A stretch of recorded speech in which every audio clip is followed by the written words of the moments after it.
A Minneapolis man's last words. I can't breathe. Reignites a conversation about race, police brutality, and social injustice. Black Lives Matter.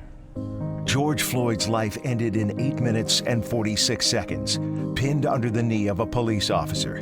He's not the first African American whose death in police custody sparked protests. But it came during a health crisis, when more people are home watching and listening. And the call for change is so much more urgent right now. We're not saying our lives are superior. We're saying that we should be treated equal. Tonight, we're shining a light on race relations here in Florida. From the Big Bend and Tampa Bay, down the Gulf Coast, and across South Florida. A statewide look at the younger generation now leading the movement for racial justice. It was just exciting to see them take over where we had stopped and then to keep on going. The race to register minority voters for an election that could open the doors to real change. And I think blacks, particularly in this next election, have an opportunity to really move the needle on the issues that we've been trying to address for hundreds of years. Barriers that black men and women continue to face in their everyday lives. I've been in meetings and conferences, small conferences, where it's not many people that look like me. And that's unfortunate. And kids having very grown-up conversations with their parents. I'm a kid that loves to give back to his community. I'm not some thug off of the street, and I'm just a kid that wants to improve his life and live better. In the midst of uncomfortable conversations, there's a lot of anger, frustration, and yes, hope. Hope for healing, hope for change. Hope that our state can rise above. Good evening. I'm Holly Davis with WPTV News Channel 5 in West Palm Beach. This is Race Relations, shining a light across Florida. For the next hour, we're uniting voices from each of our Scripps markets in the state. I'm Shari Armstrong with WFTX Fox 4 in Cape Coral. 2 short months ago, George Floyd's name became known around the world, and his death represents today's desperate call for justice and change. In Tallahassee at WTXL ABC 27, I'm Ava Van Valen. We have been watching the movement in each of our communities, the sadness, anger, and frustration that many of you have felt, and it's all happening during a trying time in this country. The coronavirus pandemic, an economic crisis, and the uncertainty of what is to come. I'm Dia Riley from ABC Action News in Tampa. Tonight, we're coming together to shine a light on race relations in Florida. The movement, the divide, and the action being taken to make our state a place for all people. Black Lives Matter! Black Lives Matter! Black Lives Matter, 3 words that now represent a global movement for racial justice. But here in Florida, those on the front lines of the fight for racial equality and equity say the term Black Lives Matter is more than one movement. Sabira Rayford has their story. It's a message that spans decades. Now, civil rights leaders of our past are passing the torch to a new generation. This monument is the story of the change that we want to come. 87 years old. But our success depends upon the movement. Edith Bush won't stop walking towards justice. Black Lives Matter. Why are you still so passionate at 80-something years old? Well, it is because then I see the young people out there fighting for the same thing that we fought for over 20 years ago. In the early spring of 1964, local Negroes began civil rights demonstrations with white and Negro sympathizers from the North participating. Edith was on the front lines in Florida fighting for racial equality. Our organization won recognition from the state of Florida for our work in the civil rights movement. From John Lewis to Al Sharpton or Martin Luther King Jr. III, Edith's West Palm Beach home documents her dedication. So when people walk in this door, I want them to see what we've been through. 52 years later, a new movement is mirroring the past. It was just exciting to see them take over where we had stopped and then to keep on going. scream, all lives matter, because we aren't treated equally. At 19 years old, Yeah. how do you find people react to you? Some people say I'm too young to know what I'm talking about. But I mean, when you see it, it's on social media. America watched George Floyd die for 8 minutes and 46 seconds. Widmeyer Pierre is the co-founder of the Reformers Movement. We educate people on why it's important to vote and try to build the bridge between police departments and communities. His group has organized dozens of Black Lives Matter protests throughout South Florida. We're not saying our lives are superior. We're saying that we should be treated equal. Police! No peace! People have been protesting mistreatment of black people and saying in so many words that Black Lives Matter for years. Executive Director of the Spady Cultural Heritage Museum in Delray Beach, Charlene Farrington, says similar to the murder of Emmett Till in the 50s, the killing of George Floyd reignited the push for racial justice. The old African saying, an injury to one is an injury to all. I think what's happening is young people are starting to understand that, and so they are leaving the small issues aside and now starting to advocate for the larger issues, which is why our civil rights movements that are going on today are starting now to look like they used to look in the 50s and 60s. I'm proud. At the Box Art Gallery in Palm Beach County, Widmeyer is happy these pictures paint one difference. Everybody coming together in unity, black, white, Hispanic, Republican, Democrat. We've had Republicans march with us. So it's like party aside, people first. That's what it's about. For these activists, Black Lives Matter is a movement that transcends decades. Love can overcome hate. Light can overcome darkness. Yeah. And judge a person not by the color of the skin, but the content of their character. Come on. Reporting in South Florida, I'm Sabir Rayford. Salt and pepper, peanut butter and jelly, beaches and sand. These are all things that our minds link together without us even thinking about it. As Brian Jackson reports, that's also how we form implicit biases, whether we want them or not. Living in society, having a brain. That's it.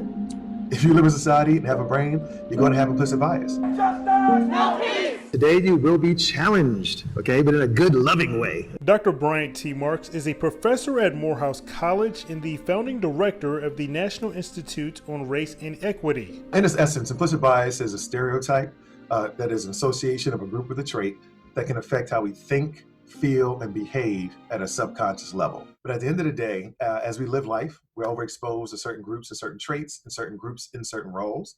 And upon repeated exposure, our mind locks in that association automatically. And once that happens, the seed for implicit bias is planted. You've worked with thousands of law enforcement officers over the course of your career. How would you say that implicit biases kind of impact their ability to protect and serve? Most officers, in our experience, want to be fair. They want to be impartial. We all have biases just by being human, right? It's by living in society and having a brain. Some of us go into journalism. Some of us go into being bus drivers, and some go into policing. Before any of those occupations occurred, the common factor was their humanity. So just being human in this society allowed us to form certain biases. If I go into policing, my bias is expressed in a particular way. The thing that's so sensitive about policing is they have the right to take somebody's life if they deem it necessary. So when their bias plays out, somebody can die. If an accountant bias plays out, a number may be off. A bus driver, somebody might get left at the stop, but nobody's dead. So for police officers, even though they're human like everybody else, they chose a profession that is special, unlike everybody else's. Black Lives Matter is painted on city streets all over the country. Those symbolic acts have led to conversations that maybe weren't being held before. However, listen to the responses Dr. Marks gets when he's training a group and poses the question, what comes to mind when Americans think of African American males? Dangerous, thug, criminal, rapper, athlete. Those are our top 5 across the country. Not only police, everybody. Teachers, doctors, nurses, and black males themselves. Everybody gets those answers. We all we got, we all we need. Imagine walking through life with these words, as your personal brand. You walk into the office building for the interview, this walks in with you. You walk down the street past a police officer, this walks with you. No matter your race or gender, there's one easy way to find out what role implicit bias plays in your life. Talk to somebody who knows you really, really well, a loved one. I'm going to give you a pass for you to tell me what biases you think I have. And then you listen. Here's the deal. Sometimes other people will see our biases before we do. Dr. Mark suggests putting your bias to the test with this. The results, he says, could surprise you. Work is not to figure out, do you have any implicit bias? You're human, you do. Just be grown and accept it, okay? Your work is to figure out which specific biases you have, what is the magnitude, and how they systematically advantaging or disadvantaging anybody else. I can have a bias to a particular group, right? But if I'm at work, I have a certain way that I hire people, promote people, evaluate them, that's objective and standardized. So I still have my biases, but my practice is such that my biases do not affect outcomes. That's the work you want to do. In Tallahassee, I'm Brian Jackson.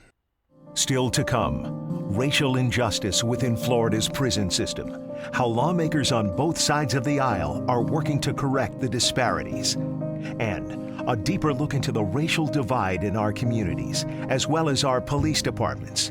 Two police chiefs explain why not enough has changed in recent years.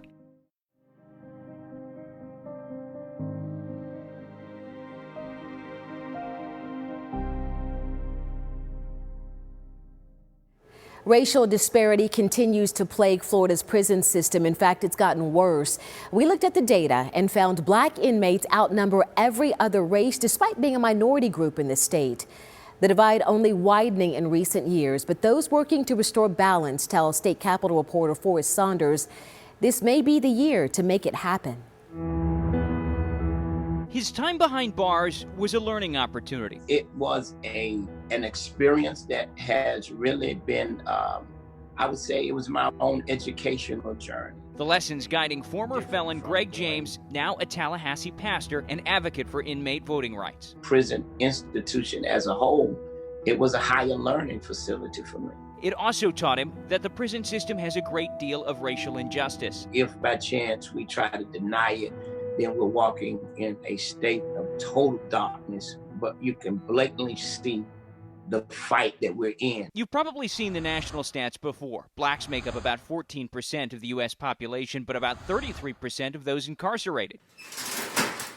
Did you know in Florida, the disparity is wider? The latest state corrections data showing about 47% of Florida's inmates are Black, despite making up only 17% of our population. Blacks even surpassing the 40% of white inmates, though Florida is predominantly white. Unfortunately, that's the way it has been for many years. State Representative Diane Hart says she's been working for years to tackle the problem with help of lawmakers on both sides of the aisle. A key is amending Florida's sentencing laws. It is a known fact that Black and brown people get far larger, longer sentences than anyone else. And that's why you see the huge disparity. And add to that, research showing Black offenders are more likely to get arrested in the first place. Just last year, Florida state criminologists reported finding the odds of prosecution were on average 3% greater for Black offenders compared to white offenders, despite having worked together to commit a crime. It's the same offense, it's the same victims happening at the same time in the same place. Right, so none of those things can be used to explain any difference that you find. Hart has pushed several laws she hopes will correct the disparities. One of them from last session would have cut the length of time nonviolent offenders need to serve from 85 to 65% of their sentence. Tough on crime Republicans stopped the bill, siding with law enforcement worried early release was too dangerous. I don't see how putting more of these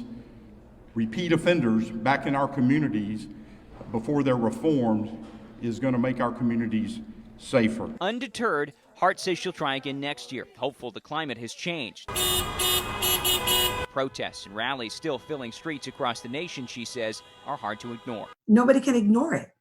I mean, it's been put in our face, and we have to deal with many of these issues. Joining her, James. While he'll be fighting for the restoration of ex-felon voting rights, he says it all harkens back to the same goal, removing racial injustice from the prison system. Even though we are the majority inside of the prison system, and even though we are the minority that's being released, there's so much value in us. At the Capitol, I'm Forrest Saunders. Tonight, our Florida investigative reporter takes a look at the racial diversity within law enforcement agencies around our state. And what Katie LaGrone found is, despite years of talking about change, Black officers remain a minority on the streets. Tonight, she speaks to 2 police chiefs who have faced their own color barriers to learn why.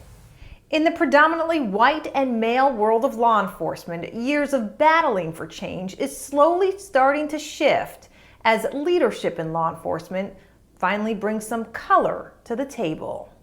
They are 2 police chiefs. Law enforcement has always been a white male-dominant profession. Who represent 2 sides of Florida. We're not hiring minority officers just so they can work in a minority community. But both share the same skin color. I've been in meetings and conferences, small conferences, where it's not many people that look like me. And that's unfortunate. And the same battle because of it. When I'm wearing this uniform, they see me as one person, and when I take this uniform off, they see me as another person. St. Petersburg Police Chief Anthony Holloway and Delray Beach Police Chief Javaro Sims are among Florida's black police chiefs. In a state where 17% of its citizens are black, we found less than 10% of law enforcement officers patrolling the streets here are black, according to the latest demographic data kept by the Florida Department of Law Enforcement. We do want to try to mirror our community, but again, it's trying to find those qualified candidates. In St. Petersburg in the 1960s, a dozen black officers, known as the Courageous 12, sued the city over unequal treatment and ultimately won. Today, with a city population that's 22% black, 15% of its police officers are black. But in Delray Beach, a smaller city, 31% of its population is black, yet just 13% of officers are black, according to the latest state data. Does that work for you? No, it doesn't work for me. We looked at a dozen Florida law enforcement departments with at least 100 white officers and found around the state the percentage of black officers can be 2 or 3 times lower than the percentage of black citizens they serve. These chiefs explain why. The way things that are going on right now, it's hard to find an African-American officer who wants to be a police officer. I think a lot of African Americans specifically shy away from law enforcement because of the stigma between law enforcement and the African American community or the minority community in general. So you have to find a way to break down some of those barriers. Which for them means recruiting as early as high school, at black colleges, job fairs, ads in minority magazines, and attending community events in minority neighborhoods. Chief Sims says since he became chief last year, more than 70% of his new officer hires are minorities, 9 black. Yeah, it's definitely a personal goal. A goal both recognize will be a challenge to reach, as long as incidents including Michael Brown and George Floyd continue to happen. That African-American or that minority we hire, he or she really has to have thick skin. I'm Katie LeGrone reporting. It's a hard talk, a sad talk. He's driving now. We talk about, literally rehearse what to do if he's ever pulled over. And it's been happening for generations. How black parents are helping their children express their feelings and thoughts during this time of unrest.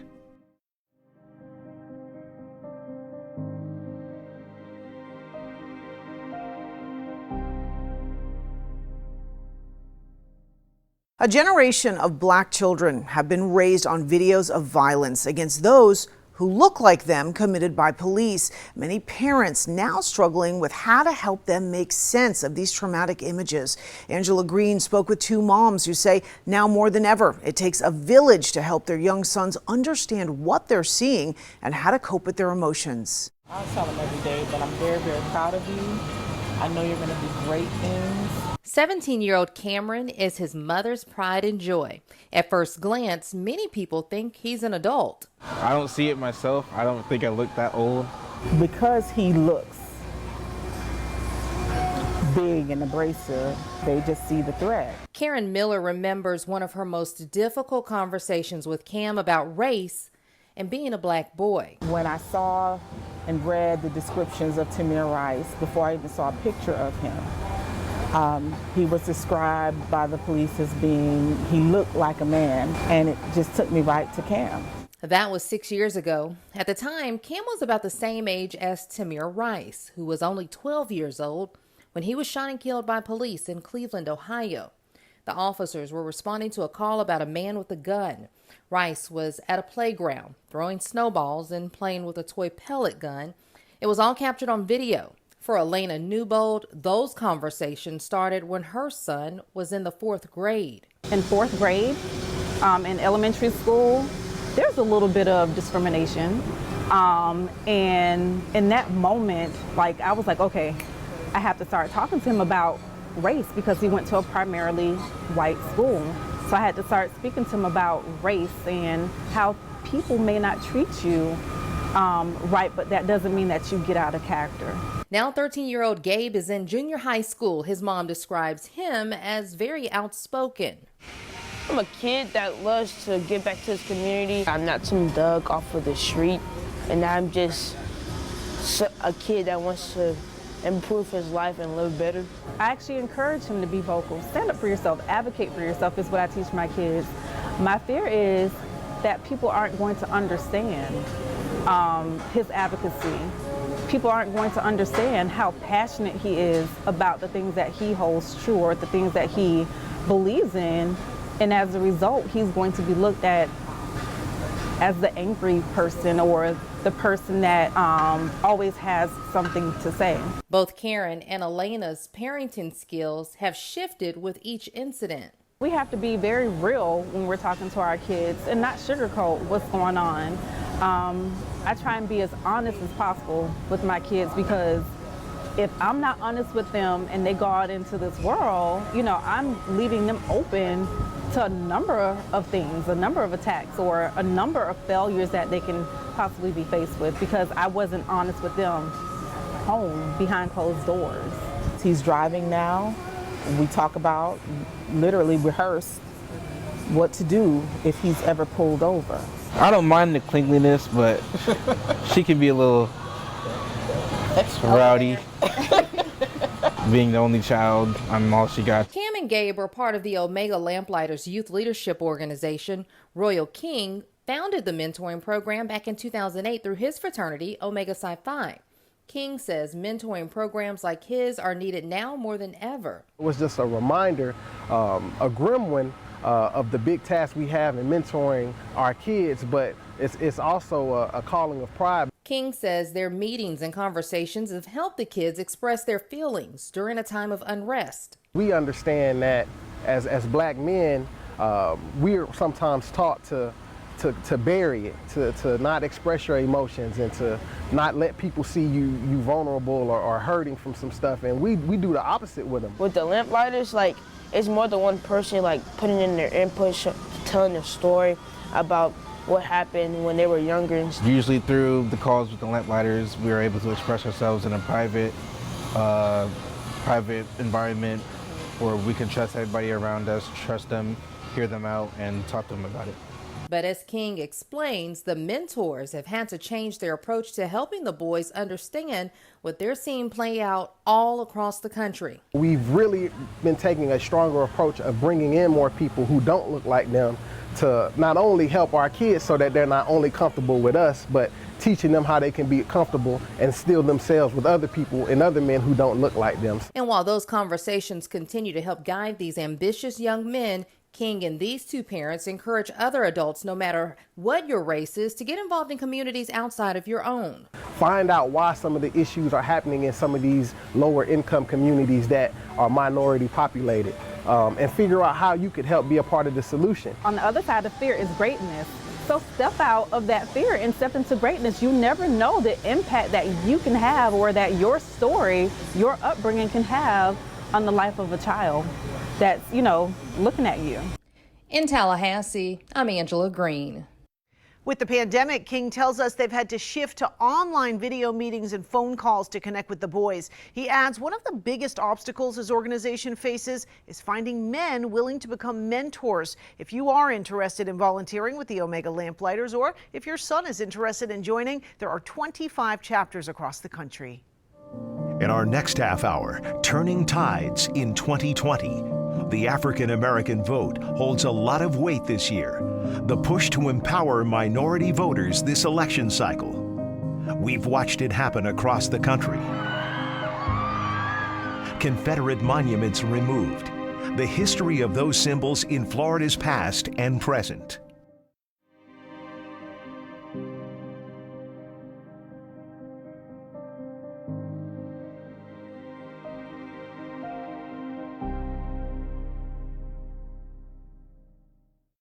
2020 might feel lost, but it isn't. Despite millions of Americans infected with COVID-19 and tens of thousands dead, your vote in the 2020 election can have impact. Here's Michael Paluska with the push to register as many voters as possible, including Black voters, the poor, minorities, and people who feel disenfranchised.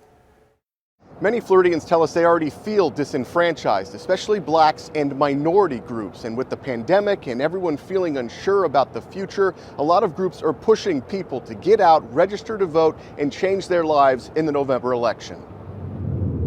The fires of frustration and discord are burning in every city, north and south. Well, if you can't be the sun, be a star. For it isn't by size that you win or you fail. Be the best of whatever you are. What's our excuse today for not voting? How do we so casually discard the right for which so many fought? Then and now, America is still at a crossroads. No justice, no peace! Civil unrest, record unemployment, a pandemic. If there was a better time to feel in control of something, anything, the time is now. Your vote, your choice. We have to put our votes and our voice behind the people we truly believe in person and through virtual video. Stakes are high here in Florida. We listened to multiple voices asking what they are fighting for. Florida has a long history of putting unnecessary barriers in front of the ballot box, and that is only going to be compounded by COVID. And I think Blacks, particularly in this next election, have an opportunity to really move the needle on the issues that we've been trying to address for hundreds of years. One of the things we can also implement too is same-day voter registration in Florida. That is a big one. They continue to hold the power. They continue to tell us what is best for us. Yvette Lewis, the president of the Hillsborough branch for the NAACP, says voter disenfranchisement is happening in real time. Her office slammed with calls. Deemed that was unconstitutional, and now we're I knew I should have put that phone on vibrate. Go ahead. Oh, gosh. Oh, my gosh. I knew it. I cannot. The phones won't stop. I'm sorry. Oh, my God. This is. So is that someone calling in? Pretty much. And they are wanting the rights to vote. Most of those calls are about felony disenfranchisement. In 2018, Floridians voted to restore felon voting rights to an estimated 1.6 million people. 20% are African American, and many still can't register. Tell me what these people would really do by voting. What are you afraid of, state of Florida? What are you afraid of? Governor Ron DeSantis challenging the law in court, arguing that all court-related fines and fees be paid before voting rights are restored. For those felons, Florida's August 18th primary is lost. A hearing in appeals court in August is past the voter registration deadline. Enough is enough. You know, at some point, the state of Florida has got to relinquish some of the power back to the people. Black women are the most dependable voters. Jordan Pride is the president of the Hillsborough County Democratic Black Caucus. She says during the 2018 governor's race, blacks and minorities showed up because they were passionate about Andrew Gillum. DeSantis eked out the victory. 32,463 votes kept Gillum from making history, becoming the first black governor in the state of Florida. I sincerely regret that I couldn't bring it home for you. One of the demographics that we're targeting as a caucus is young black males. We really do feel will make the difference in this upcoming election. Because of the coronavirus, Pride says voter registration drives are going a mix of old school phone banks and mailers and social media blitzes, doing everything they can to register and educate black voters. Historically, African Americans typically don't vote by mail. They have an issue with trusting the system, to be quite frank. And my hope is that Floridians say, no more. We want free, fair, and accessible elections. Mirna Perez, the director of the Brennan Center's Voting Rights and Elections program, says the COVID disruption for voters could be extreme. Voting machine issues, long lines plague Georgia's primary. Perez says more staff, polling locations, sanitization, and the ability to handle increased mail-in ballots are needed to protect voters. That's why they're petitioning Congress for an additional $4 billion. Would you like a little more money this year? We can always use more money to have great elections.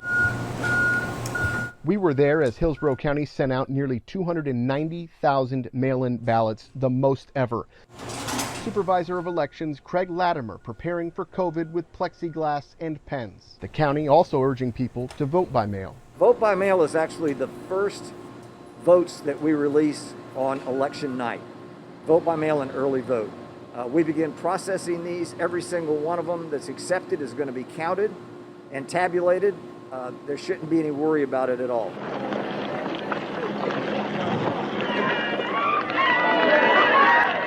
Lewis looks forward to the day when the past doesn't repeat itself. Americans of all races and genders are equal, and her phone calls filled with so much pain are silent. And I hope I see it before God takes me on. This organization has been around for well over 100 years.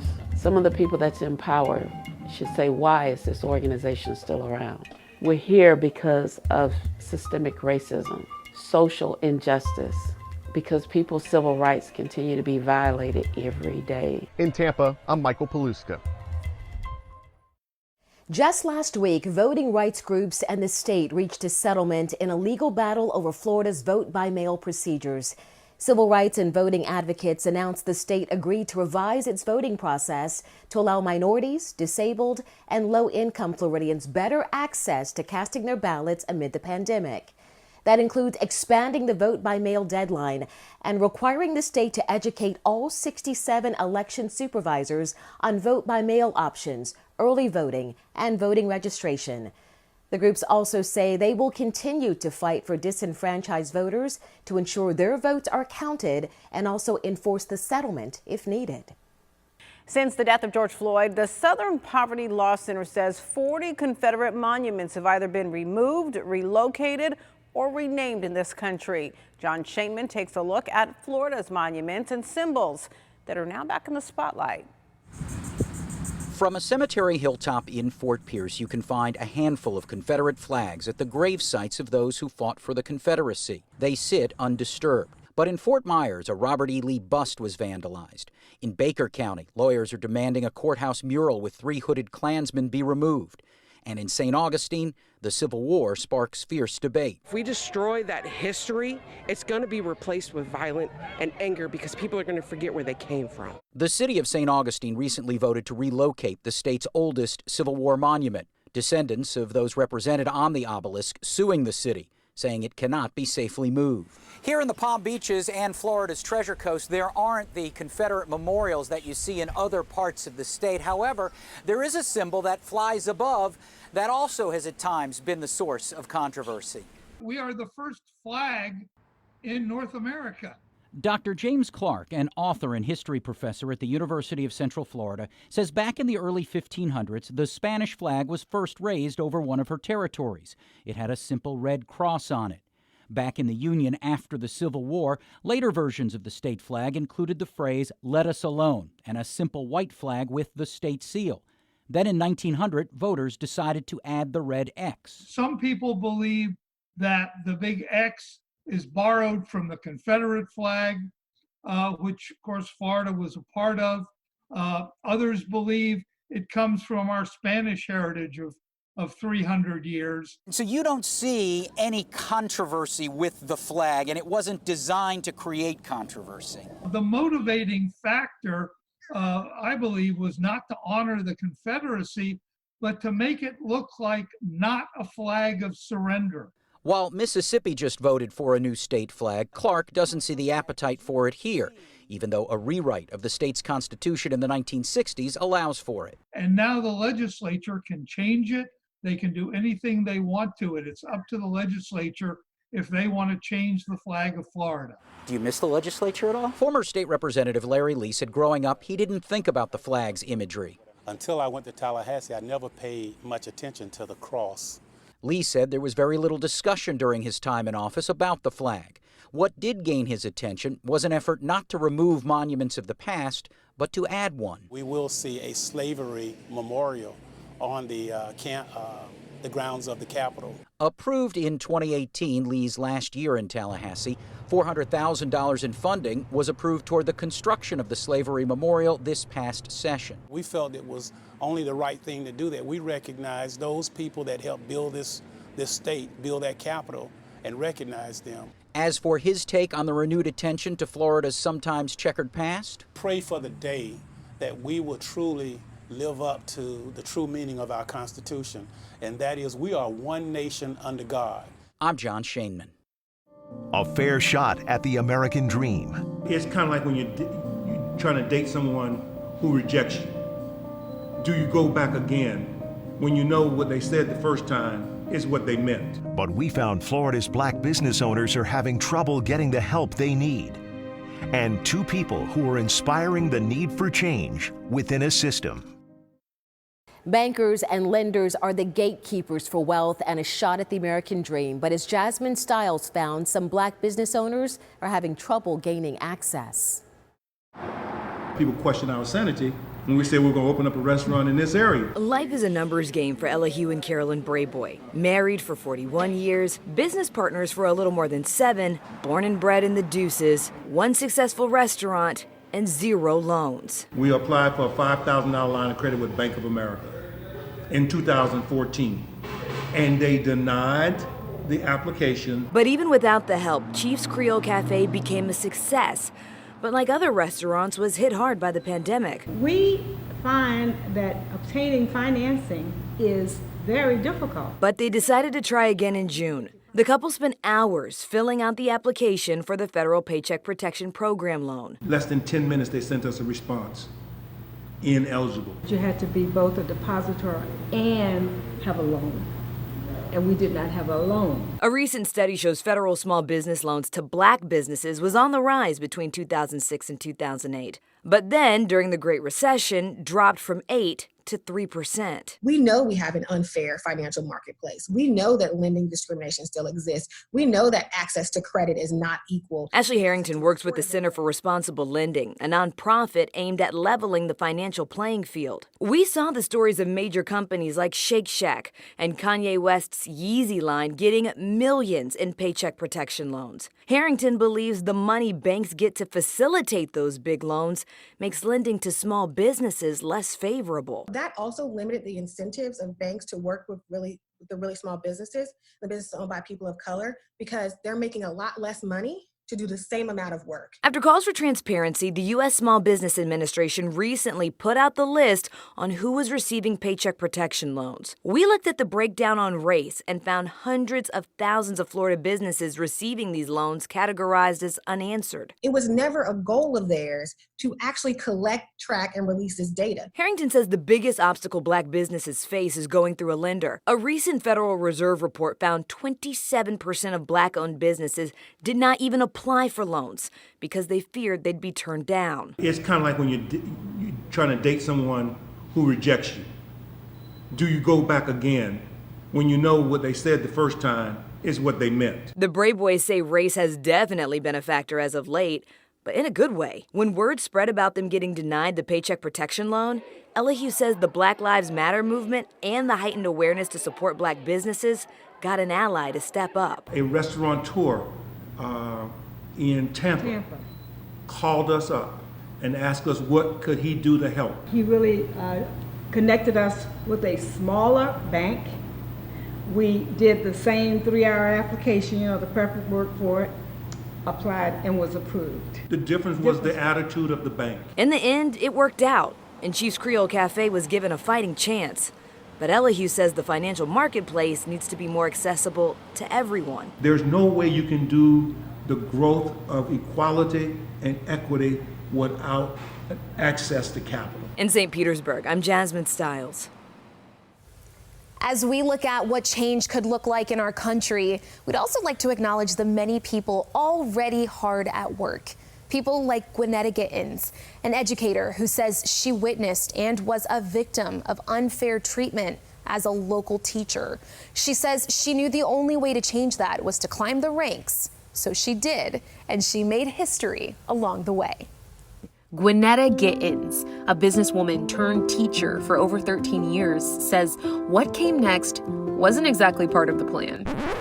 Politics? Are you serious? Oh, no. Oh, yes. Turns out her love for education only prepared her for a bigger role. Thought about the days that I sat in the classroom and never thinking I would be up there. Up there. Welcome, everyone. making history in 2018 as the first Black Lee County School Board member and serving as board chair during her first year. Gittins says her time with students helped her to understand why representation beyond the classroom matters. Can you imagine being a little brown or Black child and you never see anyone in authority that looks like you? What does that say? In her current position, Gittins is bridging gaps of communication between the district and the families it serves. Her service to the community in this position, historic. And as the district's only Black school board member during a national fight against racial injustice, the wife and mom admits it's tough. You know, I'm trying to be Black enough and not white and not too far this way and that way. It's exhausting being me. Exhausted, but motivated. Gittins says the events following the death of George Floyd inspired her, challenging her to share her own experiences. If I go through these 4 years and I don't say anything, I'm just as wrong as the people that are doing these things. She says the change needed in our country is similar to the change she hopes to bring to the district, a willingness to have an open mind and to really listen and hear what people are saying. Until then, she says she's proud that students in Lee County won't have to wonder what it's like to see an African American on the school board. It gives hope, I think. Gwinnetta Gittins inspires hope in so many, identifying a need for change within a system and climbing the ranks to do just that. And did you catch how she said she would never go into politics? It's actually very similar to Dave Thomas's story. He tells us his experiences with law enforcement as a young boy left a bad impression. So as Lisa Greenberg shows us, his career choice is quite surprising. Dr. David Thomas says he watched the video of George Floyd's deadly encounter with a group of Minneapolis police officers 3 times. First, I took it for the initial, okay, what's happened here? Then I watched it the second time to try to understand. And then third time, I really kind of get into tactics. Seeing a video like this, it scares the hell out of me. I have a grandson in Michigan. I have a son in Texas. And I have a son here in Gainesville. He says his dad had to talk to him at a young age about how to interact with police. The first time I had a gun drawn on me by a police officer, I walked up to his car and asked him, literally asked him, how fast does this car go? I'm 10. I can remember it like it was yesterday. And he took a .357 Magnum and stuck it in my face and told me to get the hell away from his car. That's a true story. In middle school, they would stop us. Detroit Police Department would stop us. They would drag us in the alley and beat us up. As a teen, he says he had some strong words about law enforcement. I hated police with a passion. So it might surprise you, Dr. Thomas grew up to be a police officer. What changed me is when I was getting my bachelor's degree, the Detroit Police Department was sending officers to my college to get their degrees. I became friends with a bunch of officers, and I got to know them. When I say friends, I mean like going over their house and help them do the yard and help them fix up their houses, that kind of thing. And that changed my whole perception of because I got to see the human side of these guys, and they were normal people. He says when he was done with school, the only job he could find was in law enforcement. My dad, when I told him I was going to become a police officer, I can't repeat exactly what he said, but he said that I was useless. And he couldn't understand after all these years, and I went and got a degree, that I would end up being a police officer. This photo is from when he graduated from the police academy. Because of what he went through growing up, he says he understands what people protesting feel, but also says the actions of Derek Chauvin don't represent them all. I think even the police recognize that this has gone too far afield. There really has to be a sense, an attitude change. From Fort Myers, I'm Lisa Greenberg. And Thomas does say there needs to be change to police departments to stop incidents like Floyd's death from happening. He says these departments need to clean out these, quote, bad cops, and it's up to the police chiefs to do just that. He also says chiefs need to have closer relationships with the people that they serve.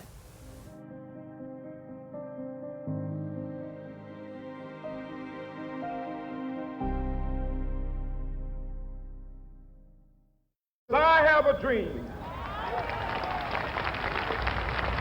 My 4 little children will one day live in a nation where they will not be judged by the color of their skin, but by the content of their character.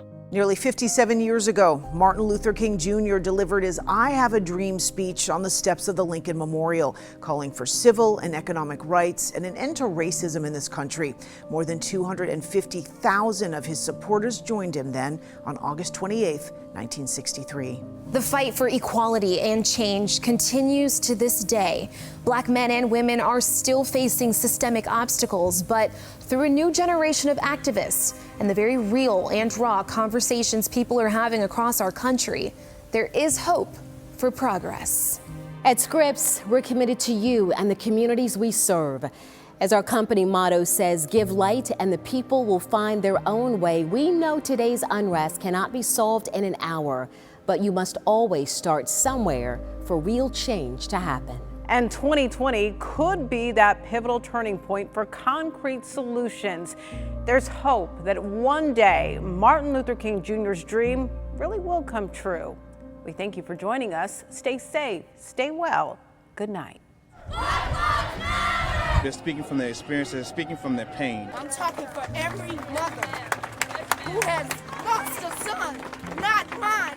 I feel encouraged that it wasn't just black, it wasn't just brown, it wasn't just white. We all came together. I think that if we can continue to show others that we can come together like this for peace in a peaceful state, then I think that we can cause great change.